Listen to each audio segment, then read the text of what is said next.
Assalamualaikum warahmatullahi wabarakatuh.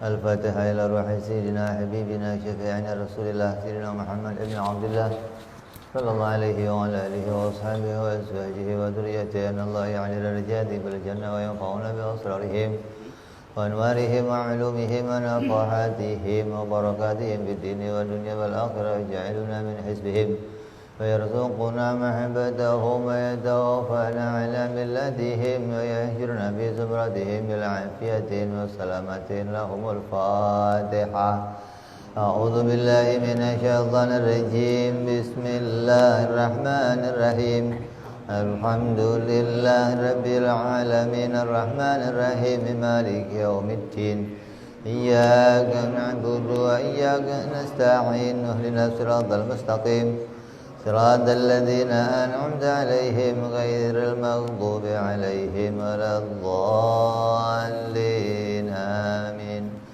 بسم الله الرحمن الرحيم نويت تعلما والتعليما والتذكرا والتذكيرا والنفع والانتفاع والإفادة والاستفادة والحث على التمسك بكتاب الله وسنة رسول الله صلى الله عليه وسلم ودعاء إلى الهدى والدلالة على الخير ابتغاء مرضاته وقربه وثوابه وحسن الخاتمة مع اللطف والعافية وصلاح العاقبة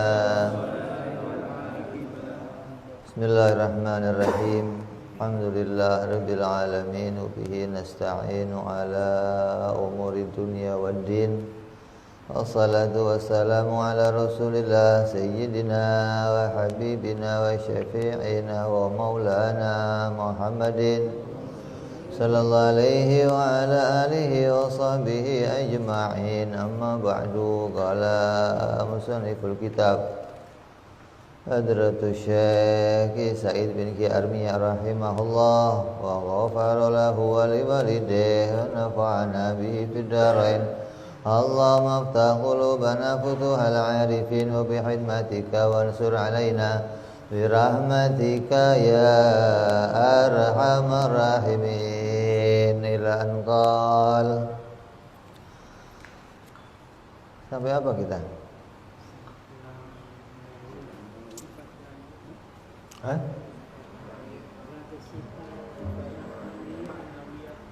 Kemarin Maknawiyah.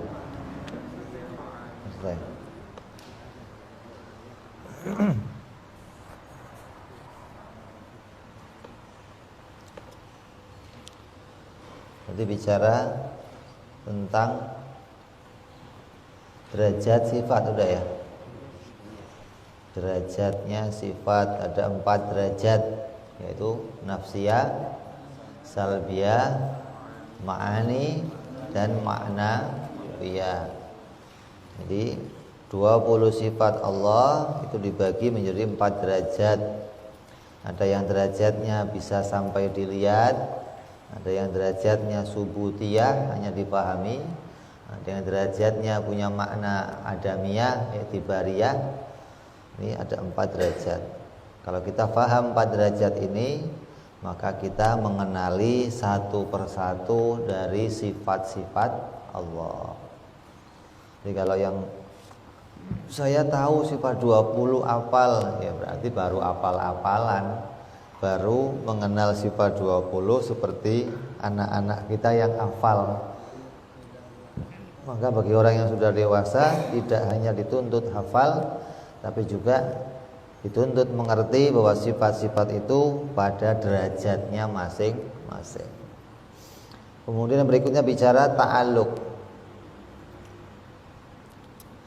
Ta'alluq itu adalah tuntutan sifat pada perkara lain selain zat. Sifat itu selalu menuntut zat, karena sifat tidak bisa berdiri sendiri. Ya, setiap sifat selalu menuntut zat. Kalau ada sifat yang bisa berdiri sendiri, maka tolong carikan dulu ada enggak gitu. Ada sifat bisa berdiri sendiri, coba cariin sifatnya mana, nanti baru kita putuskan hukumnya gitu loh. Jadi sifat itu tidak bisa berdiri sendiri, selalu berdiri atau selalu menuntut butuh pada adanya zat. Nah, selain sifat itu menuntut zat, ada lagi sifat yang menuntut perkara lain. Selain dia itu menuntut zat, juga menuntut pada yang lain. Maka tuntutan sifat yang lain ini disebut namanya ta'alluq. Kayak contohnya melihat. Melihat itu menuntut zat. Kalau tanya melihat, yang melihat siapa? Pasti ada, nggak mungkin ada melihat nih, melihat doang, nggak ada orangnya. Bagaimana ada melihat nggak ada orangnya? Melihat pasti ada pada sesuatu, entah itu berdiri pada CCTV, entah pada mata kamu, entah. Melihat itu pasti berdiri pada zatnya sesuatu.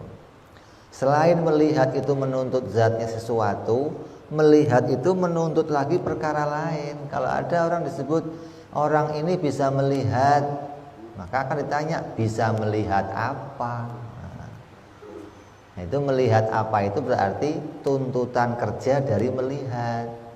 Kalau melihat itu mau diciptakan, mau dimunculkan, maka melihat itu akan digandengkan dengan sesuatu yang bisa dilihat.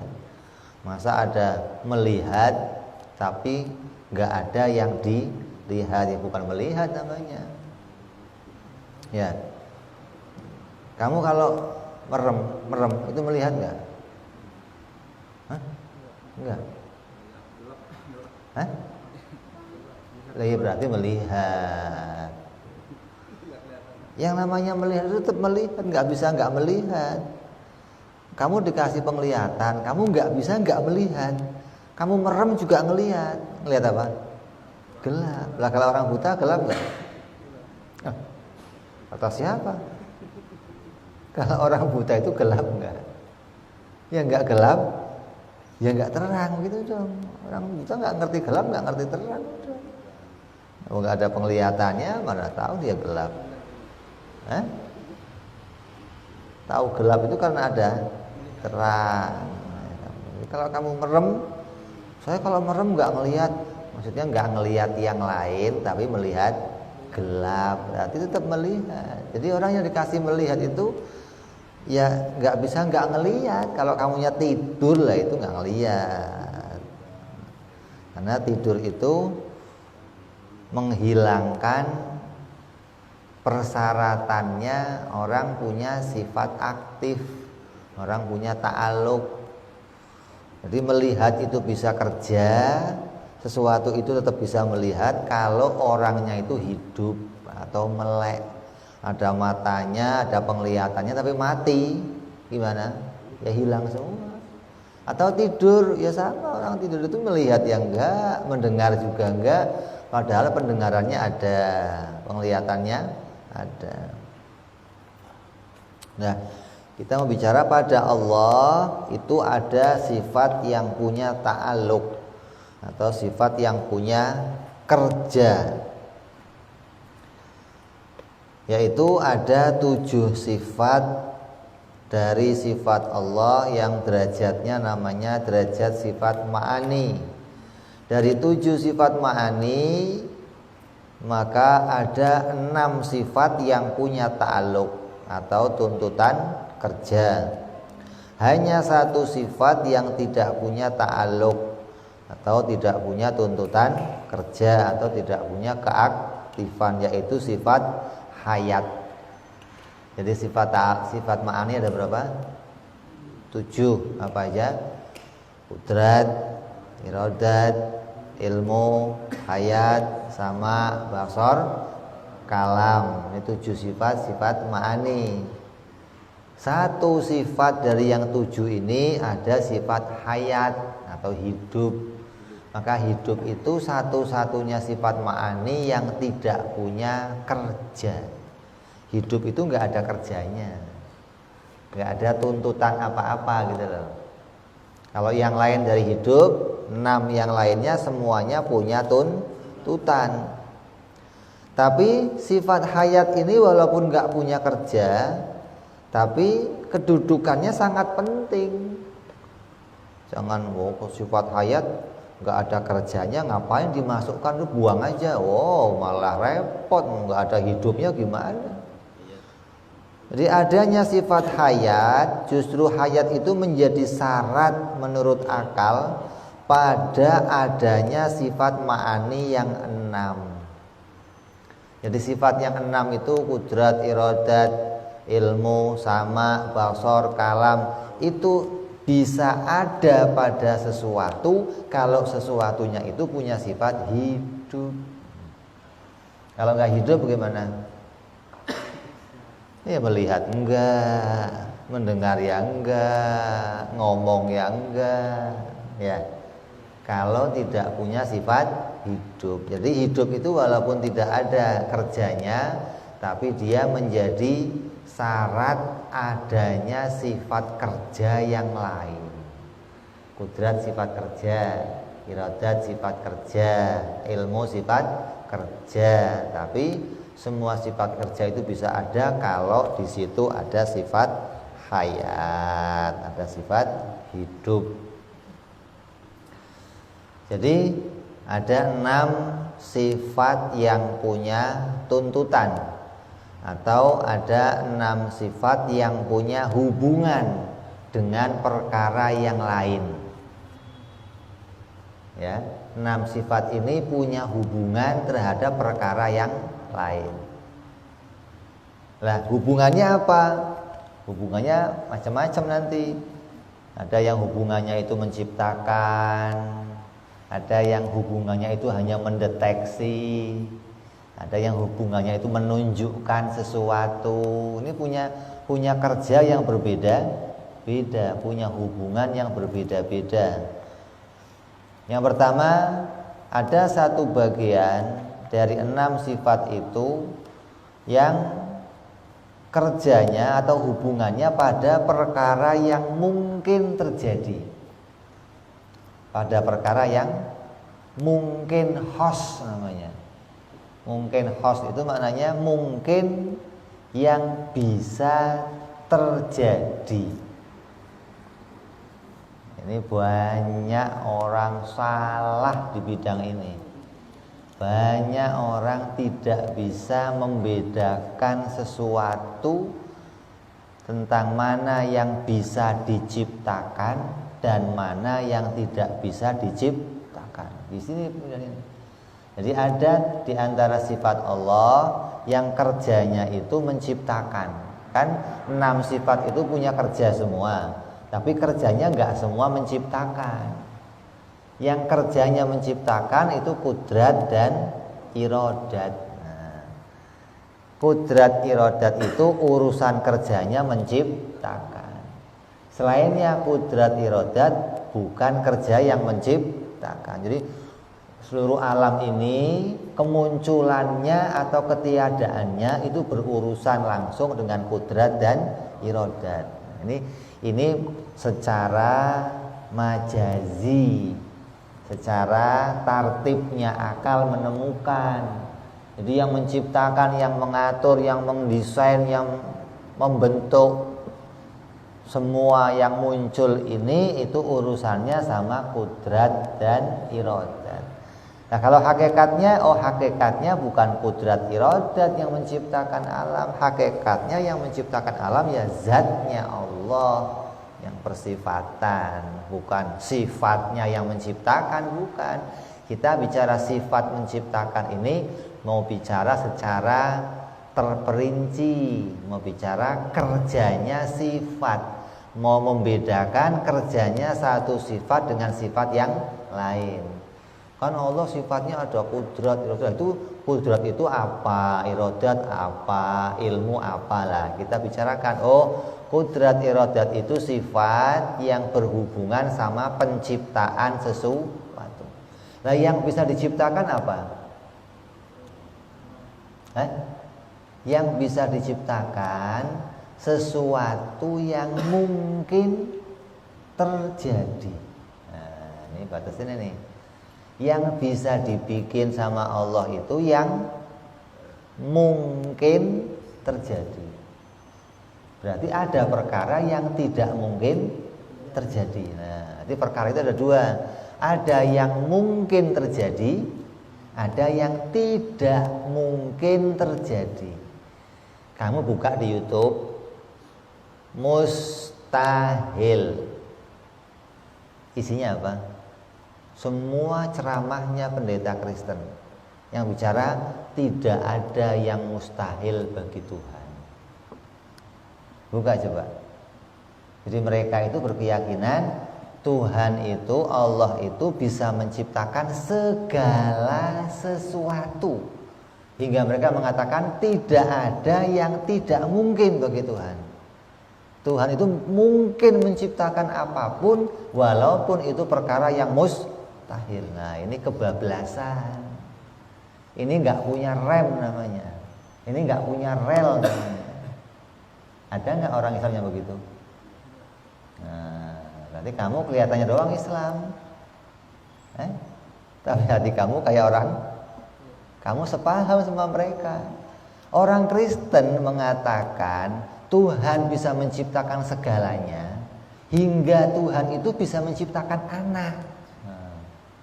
Saking kuasanya, anak pun bisa diciptakan. Tuh. Kalau Allah tidak bisa bikin anak, berarti dia lemah. Semua bisa dibikin, tapi kalau bikin anak, oh nggak bisa. Oh berarti dia lemah. Jadi biar dia kuasa bagaimana? Ya anak pun bisa dibikin. Maka orang Kristen meyakini Isa itu anak Tuhan. Nah, dia meyakini Allah bisa bikin anak. Karena dia mengatakan tidak ada yang mustahil bagi Tuhan. Ya. Berarti sekarang kita ini penting bicara mana yang mustahil dan mana yang tidak mustahil. Mana yang bisa diciptakan dan mana yang tidak bisa diciptakan. Biar kamu nggak kebablasan ini penting bicara ini. Banyak orang nggak ngerti mana yang masuk kelompok mustahil. Mustahil itu batasin ini sesuatu yang tidak mungkin ada. Mustahil itu sesuatu yang akal tidak menerima adanya. Jadi menurut akal mustahil itu tidak akan pernah terjadi. Kalau nggak pernah terjadi berarti tidak bisa diciptakan, gitu. Tidak bisa diciptakan, jangan menganggap Allah lemah.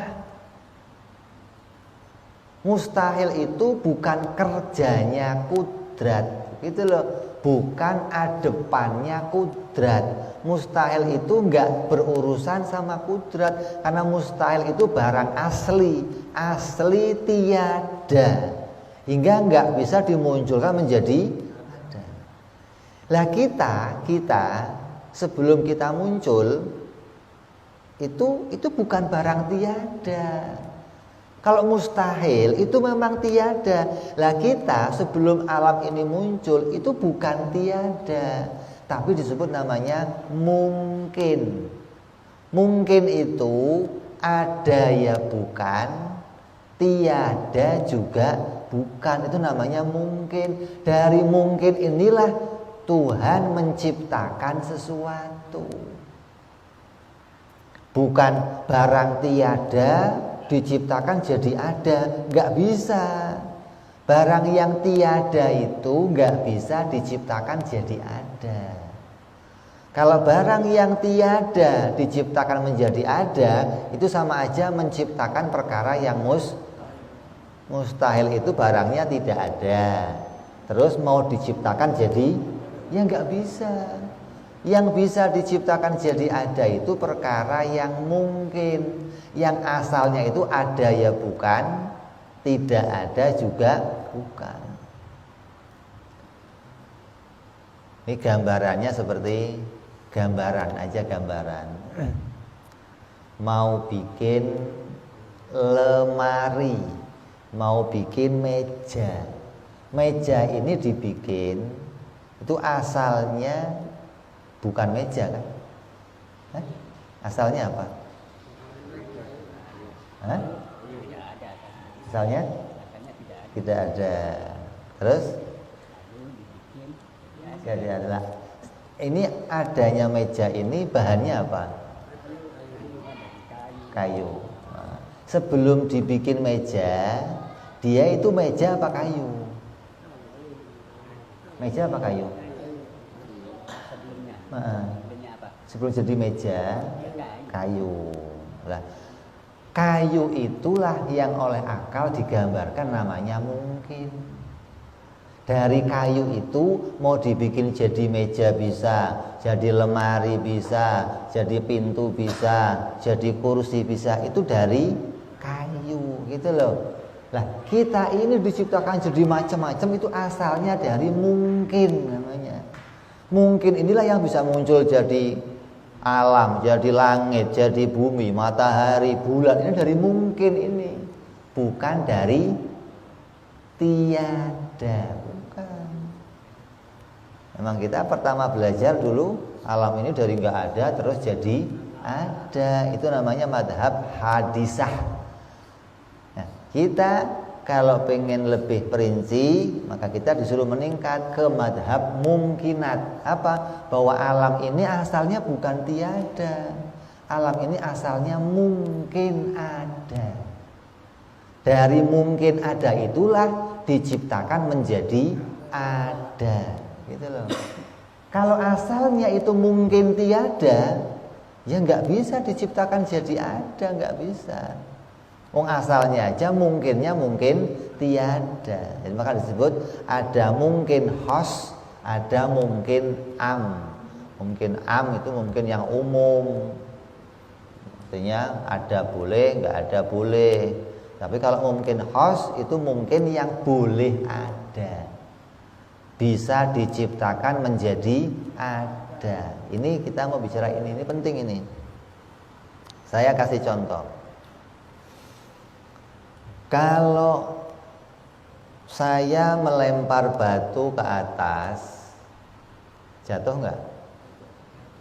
Wajib nggak? Pasti nggak jatuhnya? Pasti. Mungkin nggak jatuh? Kalau saya lempar batu, mungkin nggak batu itu nggak jatuh tapi naik terus? Mungkin nggak?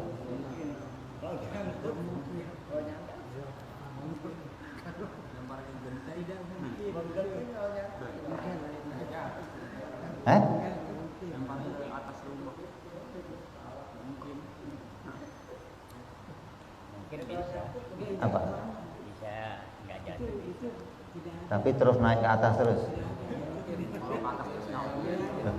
Oh nggak mungkin. Kalau jatuh ke bawah bisa. Bisa. Kalau naik terus nggak mungkin. Itu nggak mungkinnya mustahil atau mustahil. Ini rusaknya di sini. Ini rusaknya pikiran kita di sini. Ya. Jadi kalau saya lempar ke atas, pasti jatuh. Ya. Kalau naik terus, nggak mungkin. Mustahil. Lah kalau Allah yang bikin bisa nggak? Bisa. Berarti Allah bisa bikin yang mustahil gitu. Nah ini karena di sini nih pola slide-nya nih. Oh, kalau naik terus mustahil, Beb. Tapi kalau Allah bikin bisa, Allah bisa bikin yang mustahil. Lah ini kamu konslet di sini.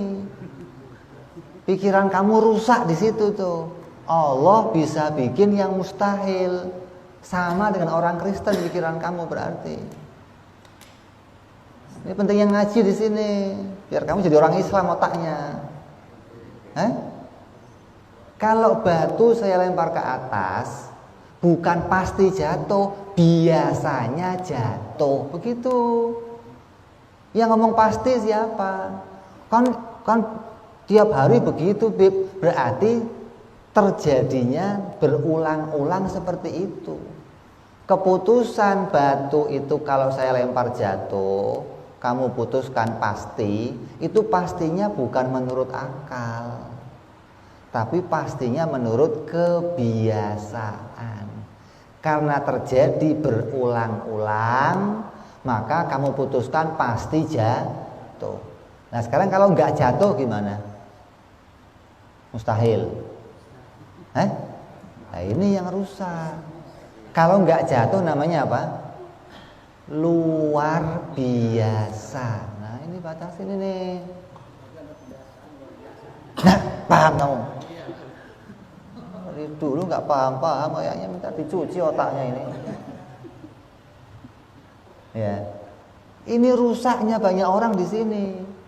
Menganggap kejadian adat itu wajib menurut akal. Nah, kejadian adat itu wajibnya menurut adat. Jangan kamu hubungkan sama akal. Mustahil itu hukum akal, jangan dibawa ke hukum adat. Nah, kamu rusak jadi pikiran kamu.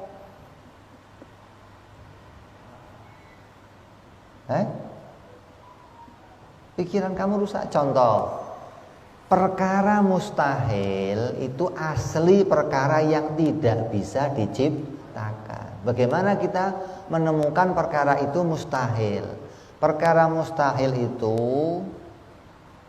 dilihat dari adanya dan tiadanya. Ada dan tiadanya itu tidak pernah punya hukum jaiz. Ada dan tiadanya selalu hukumnya wajib atau mustahil, nggak pernah berubah menjadi hukum jaiz. Lah yang bisa muncul itu segala yang perkaranya adanya itu jaiz, tidak adanya juga jaiz. Contoh batu itu bisa kita contoh barang ini bisa bergerak naik, bisa bergerak turun, itu biasa. Kok kamu katakan, oh nggak mungkin barang itu naik, pasti turun. Ini pastinya menurut siapa?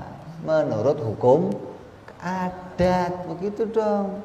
Kalau kata akal, benda itu naik ya boleh, turun ya boleh. Kenapa kamu katakan nggak boleh naik?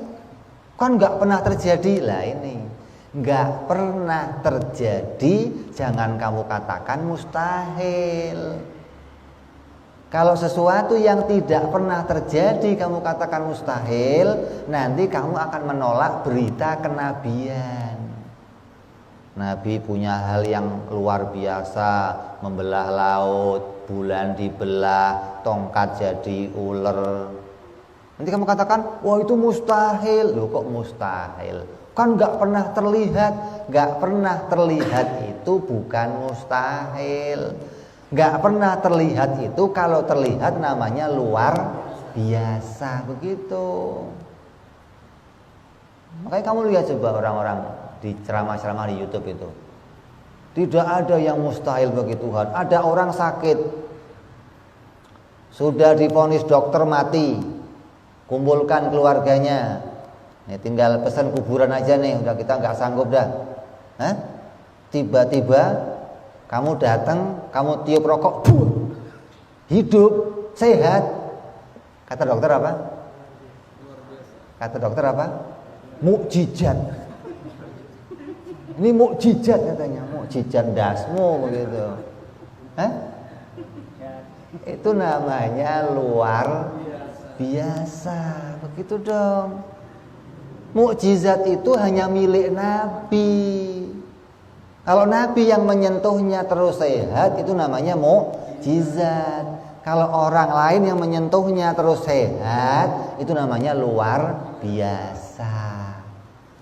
Kalau dikasih obat terus sehat, biasa, namanya begitu. Ada orang sakit dikasih obat, namanya apa? Ya biasa, bukan terus oh aneh ya, kasih obat kok sembuh. Memang dikasih obat biasanya sembuh. Kok jadi ini pikiran kamu rusak di sini nih. Jadi hukum kebiasaan jangan kamu katakan itu mustahil. Ini nggak mungkin ada yang bisa menyembuhkan lagi ini. Kok nggak mungkin? Bagaimana sih? Ini sakitnya sudah terlalu kronis, nggak mungkin sembuh. Yang nggak mungkin itu di dalam kebiasaan, gitu kan? Ini biasanya orang yang begini ini sudah nggak tertolong lagi, gitu dong. Jadi jangan nyentuh-nyentuh mustahil. Dalam hukum kebiasaan kita, adat kita, jangan nyentuh-nyentuh mustahil, gitu loh. Mustahil itu berlakunya bukan dengan hukum adat, tapi keluarnya pakai hukum akal. Contoh mustahil, contohnya apa? Benda tidak punya tempat. Ada benda di bawah enggak, di atas enggak, di kanan enggak, di kiri enggak, tapi bendanya ada. Apa namanya? Itu mustahil, tidak bisa diciptakan, gitu. Kenapa? Karena bukan ranahnya kudrat, bukan urusannya kudrat. Kudrat enggak ngurusin perkara yang mustahil. Kalau benda itu mau diciptakan, benda itu pasti punya ruang. Tiap benda yang diciptakan pasti punya ruang. Mau itu bentuknya titik, mau itu bentuknya matahari yang gede, pasti punya ruang. Nggak mungkin ada benda diciptakan nggak ada ruangnya, nggak mungkin. Jadi kalau ada yang mengatakan saya pernah lihat ada benda, ada mobil tapi nggak di atas, nggak di bawah, nggak di kiri, nggak di kanan, di mana adanya? Ada pokoknya. Itu biar di otak kamu juga nggak ada, gitu loh.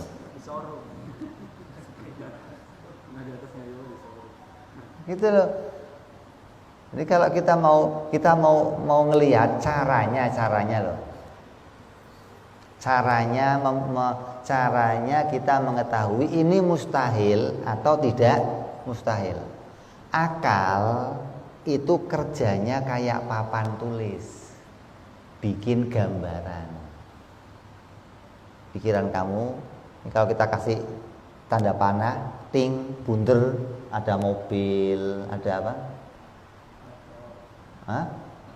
Kursi, ada meja, bisa kamu gambarkan macam-macam, bisa muncul di pikiran, bisa nggak? Ya, kamu bisa menggambarkan apapun isinya dunia. Nah, semua yang bisa digambar di akal itu namanya jaiz. Ini contohnya nih, yang bisa digambar di akal namanya jaiz. Contoh, akal menggambarkan gajah terbang, bisa nggak? Berarti jaiz. Superman terbang, bisa? Bisa digambar, bisa? Nah, itu jaiz. Semua yang bisa digambar di pikiran kamu itu pasti perkara jaiz. Apapun bentuknya itu bisa diciptakan. Buktinya bisa diciptakan mana? Buktinya bisa diciptakan yang di pikiran kamu bisa kamu lahirkan dalam gambar. Kamu gambar mobil, kursi, meja, apa saja bisa digambar. Kalau bisa digambar berarti bisa Kamu pernah lihat film Palu pada ngomong? Mobil sama mobil cerita dongeng, kartun ya. Itu khayal apa? Itu mungkin terjadi nggak? Mungkin nggak terjadi. Palu sama paku ngobrol gitu, batu sama pohon ngobrol, itu mungkin terjadi nggak? Dan itu pernah terjadi. Kapan? Di zaman Nabi Shallallahu Alaihi Wasallam. Batu yang di tangan Nabi tasbih batunya, ada mulutnya, bertasbih dia. Jadi kalau kamu katakan, wow itu mah hayalan, Beb, kamu anggap hayalan karena kamu belum pernah lihat kenyataannya. Jadi kamu ini terpaku sama hukum adat. Apa yang dalam hukum adat belum pernah kamu lihat, kamu anggap itu nggak mungkin terjadi. Ini kesalahan berpikir. Apa yang nggak pernah kamu lihat itu lebih banyak dari yang pernah kamu lihat. Yang mungkin diciptakan oleh Allah itu lebih banyak dari yang sudah diciptakan. Jangan kamu anggap bahwa mana bisa bikin begitu loh. Kok mana bisa? Yang nggak bisa dibikin itu perkara yang mustahil. Mustahilnya bagaimana? Di pikiran kamu nggak akan muncul gambarnya, gitu loh. Dibayangin aja nggak bisa, digambarkan di buku nggak bisa, apalagi mau diciptakan ya nggak bisa, gitu loh. Ini penting ini. Jadi banyak orang menganggap Allah itu bisa menciptakan segalanya walaupun yang mustahil. Padahal yang dimaksud mustahil di situ adalah hal yang luar biasa. Jadi tidak bisa membedakan mana luar biasa, mana mustahil. Nah, ini penting ini. Jadi segala yang luar biasa jangan dimasukkan kolom mustahil, jangan. Nanti kamu akan terjebak sendiri seperti orang Kristen ketika tidak bisa membedakan mana mustahil, mana luar biasa. Sudah isya. Kita dengar adzan sebentar.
Allahu Akbar, Allahu Akbar.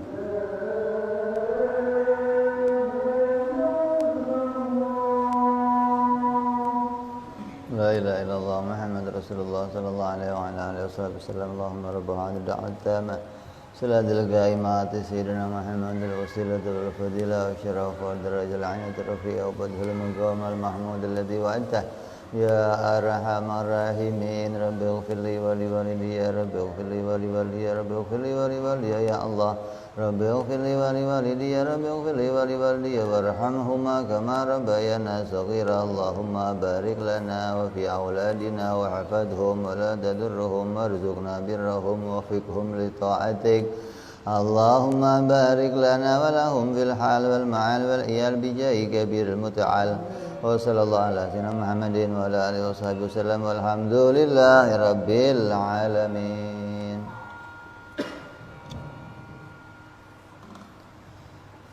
Ya, kita perjelas ini.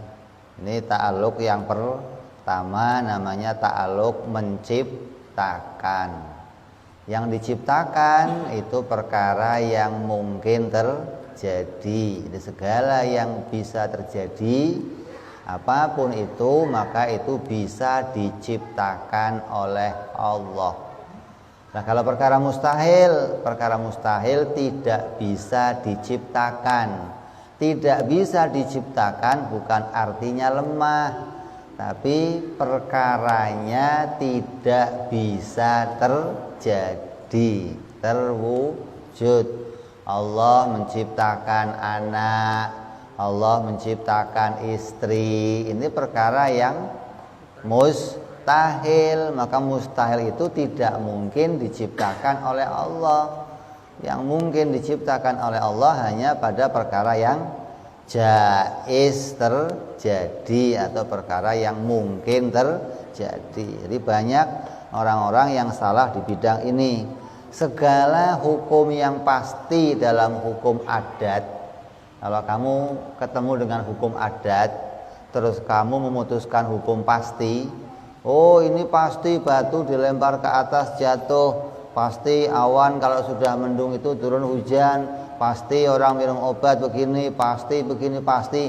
Selagi hukum kepastiannya itu menggunakan kejadian yang berulang-ulang, maka kalau tidak terjadi jangan katakan mustahil, tapi katakan itu luar biasa. Apapun juga, api tidak membakar, luar biasa. Pisau tidak memotong, luar biasa.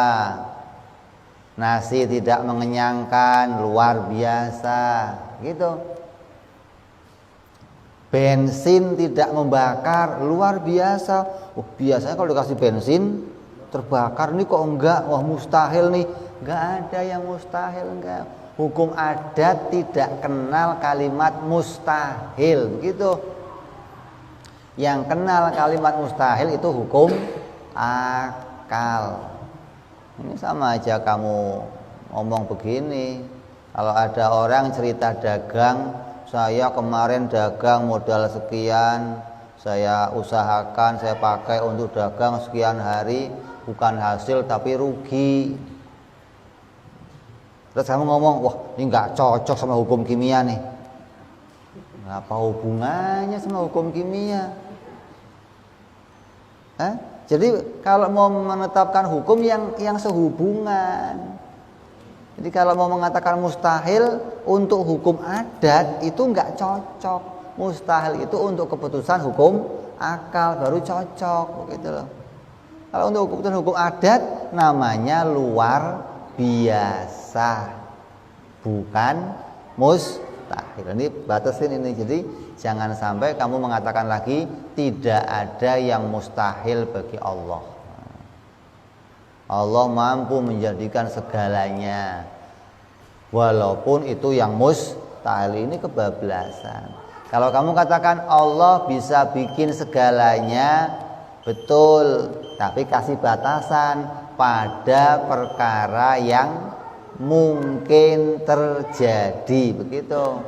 Bukan perkara yang tidak mungkin terjadi hingga kamu tidak kebablasan.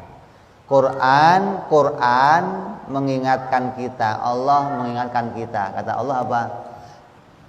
Bahwa orang-orang Yahudi dan orang-orang yang Nasrani itu telah menfitnah Allah. Mereka telah berbuat zalim. Apa kedzaliman mereka? Kedzaliman mereka mensifati Allah dengan yang tidak semestinya. Orang Yahudi mengatakan Uzair ibnillah. Uzair itu anaknya Allah.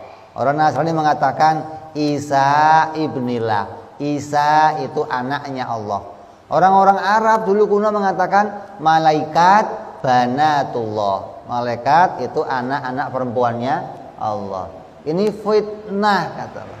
Ini zalim. Kenapa zalim itu?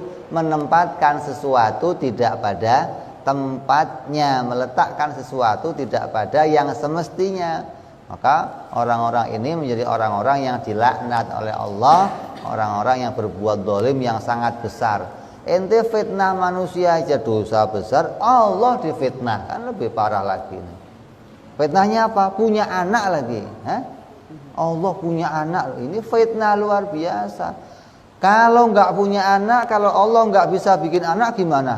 Wah ya Allah lemah namanya. Seperti seorang ulama ahli sunnah, ada seorang ulama orang Islam, ada namanya Ibnul Hazm.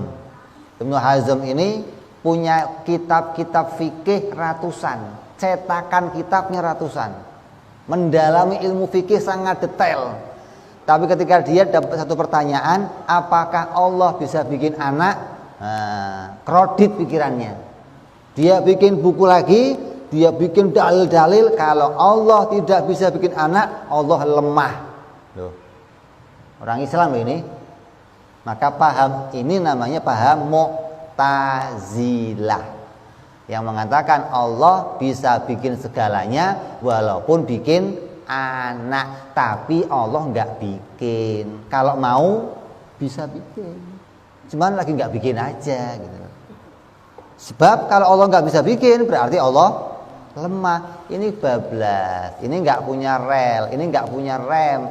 Ini namanya nabrak haknya Allah. Mustahil disifatkan kepada fiilnya Allah. Ini luar biasa kerusakannya. Masa ada?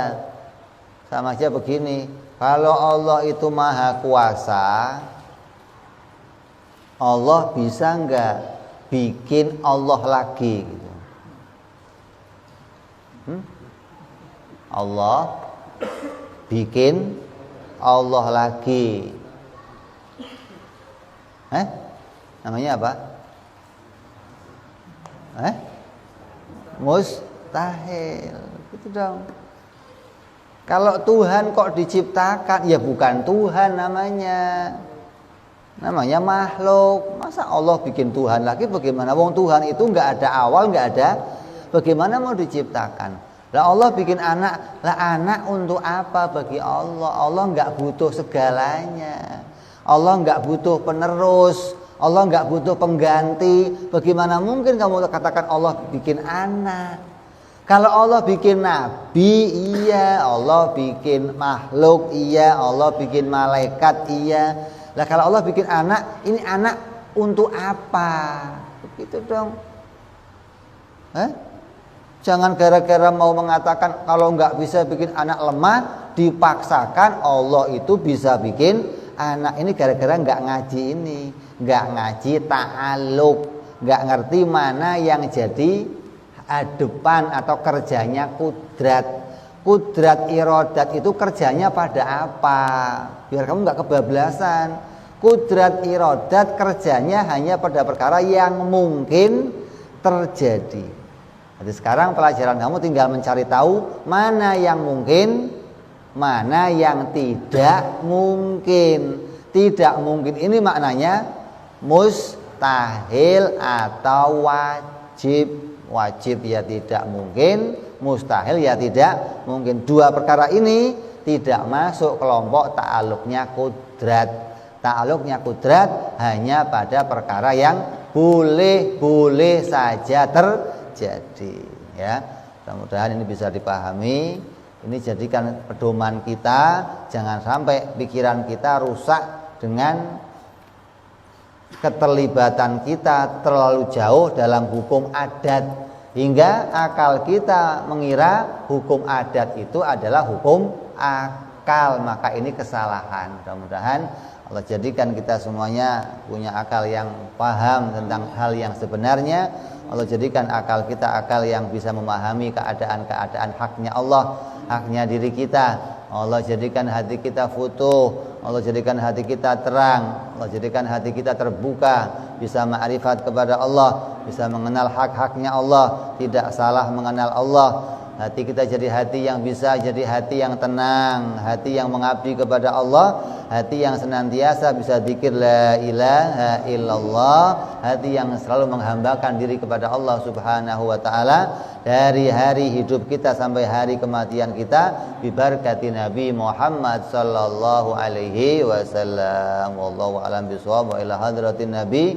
Al-Fatihah. A'udzu billahi minasyaitonir rajim. Bismillahirrahmanirrahim. Alhamdulillahi rabbil alamin arrahmanir rahim maliki yaumiddin. Iyyaka na'budu wa iyyaka nasta'in. Ihdinas siratal mustaqim. Siratal ladzina an'amta 'alaihim ghairil maghdubi 'alaihim waladdallin. Amin. Ya Rabbana i'tarafna بأننا اقتربنا وأننا أسرفنا على لظى أشرفنا فتوب علينا توبة تغسل كل هوبة واستر لنا عوراتي وآمن روعتي واغفر لوالدينا ربي ومولودينا والآل والإخوان وسائر الحلان وكل ذي محبة أو جيرة أو صحبة والمسلمين أجمع آمين ربي اسمع فضلا وجودا منا لا باكتساب منا بالمصطفى رسولي نهضى بكل سولي صلى وسلم ربي عليه عند الحب وآله وصحبه عدد طعس صحبي والحمد للإله بالبدء والتناهي سبحان ربك رب العزة عما يصفون وسلام على المرسلين والحمد لله رب العالمين. Assalamualaikum warahmatullahi wabarakatuh.